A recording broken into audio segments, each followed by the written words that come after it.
వచ్చిన ఎన్నికల యుద్ధం కార్యకర్తలే కదం తొక్కేందుకే సిద్ధం.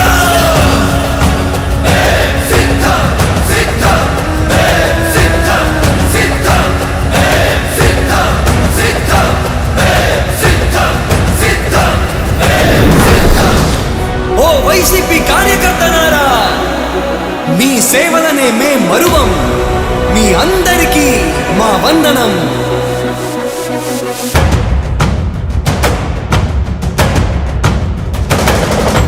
రాణి భగ భగ చావే ఎదురుగా అయినా అదరని ధైర్యంలా, లక్ష్యం మరువక పంతం విడువక యుద్ధం గెలిచెను సైన్యంలా. కార్యకర్తల త్యాగాలే మన గెలుపుకి మార్గాలే, ఏమిచ్చిన నీ రుణముని తీర్చేది లేదే. యుద్ధానికి సిద్ధం సై అంటూ ఉన్న మీ బిడ్డకు మీరందరూ కూడా తోడుగా ఉండడానికి సిద్ధమని అడుగుతారు. జై జై జై జై జై జగనంటూ సై సై సై సాగరే తోడుంటూ. నీవే సారథి నీవే వారధి నీ. ఒకవైపు దొంగ ప్రేమ నటిస్తూనే మరోవైపున ఎన్డీఏలోనే కొనసాగుతాను అని అంటాడు. నేను అడుగుతా ఉన్నా, ఇంతకన్నా ఊసరి వెళ్ళి రాజకీయాలు ఎక్కడైనా ఉంటాయా అని అడుగుతా ఉన్నా. నేను ఈరోజు ధైర్యంగా చెప్తా ఉన్నా, 600 అయినా కానీ 106 అయినా కూడా 4% రిజర్వేషన్లు మైనారిటీలకు ఉండి తీరాల్సిందే అని మీ బిడ్డ ఈరోజు తలెత్తుకొని చెప్తా ఉన్నాడు.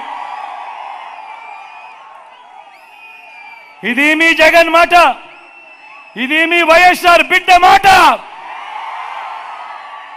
దీనికోసం ఎందాకైనా కూడా పోరాడుతా. మరి బాబు, మరి చంద్రబాబు ఇలా మోడీ సభలో చెప్పగలడా? మరి ఎన్డీఏ నుంచి బయటకు రాగలడా? మరి ఎందుకు ఈ దొంగ ప్రేమ? ఒకవైపు ఎన్డీఏలోనే కొనసాగుతూ మరోవైపున వాళ్ళు 4% రిజర్వేషన్లకు వ్యతిరేకంగా ఉన్నా కూడా వాళ్ళతోనే జతకట్టి ఎందుకు ఎన్డీఏలో ఉన్నావు అని అడుగుతా ఉన్నాడు మీ బిడ్డ.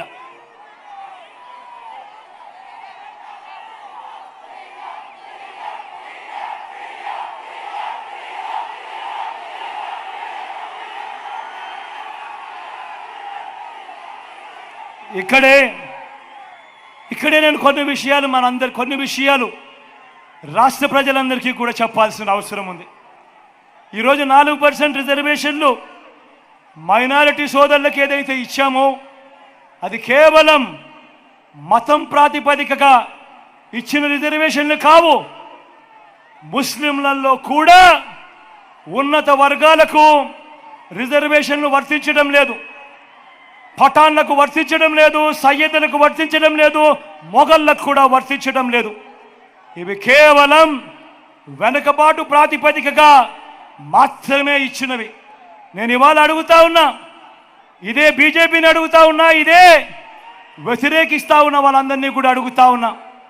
అన్ని మతాల్లో కూడా బీసీలు ఉన్నారు, ఓసీలు ఉన్నారు.